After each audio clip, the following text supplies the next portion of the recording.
सर्वात मोठी बातमी बच्चू कडू यांनी उपमुख्यमंत्री एकनाथ शिंदे यांच्या कार्यपद्धतीचे कौतुक केले। सामान्य जनतेच्या प्रश्नांसाठी रात्री 2 वाजताही दरवाजा उघडा ठेवणारा नेता म्हणजे एकनाथ शिंदे।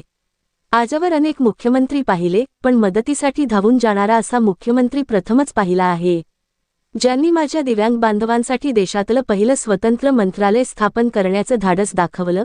त्यांना पुन्हा एकदा मुख्यमंत्रीपदावर बसवल्याशिवाय मी स्वस्थ बसणार नाही, असे बच्चू कडू म्हणाले।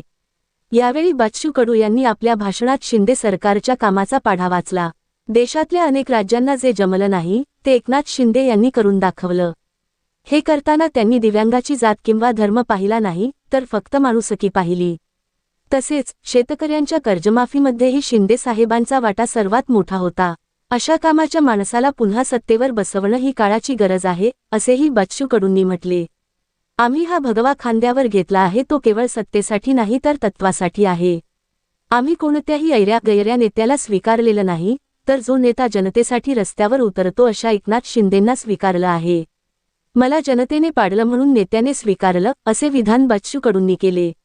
विधानसभा निवडणुकीत अचलपूर मतदारसंघातून बच्चू कडू यांना पराभव झाला होता। त्यानंतर आता बच्चू कडूंनी शिवसेना शिंदे गटात प्रवेश केला आहे। त्यांच्या या निर्णयाकडे राजकीय पुनर्वसन म्हणून पाहिले जात आहे। शिवसेनेत प्रवेश करताच मिळालेली विधान परिषदेची उमेदवारी आणि विदर्भातील त्यांची ताकद पाहता आगामी काळात महायुतीला याचा मोठा फायदा होण्याची शक्यता आहे।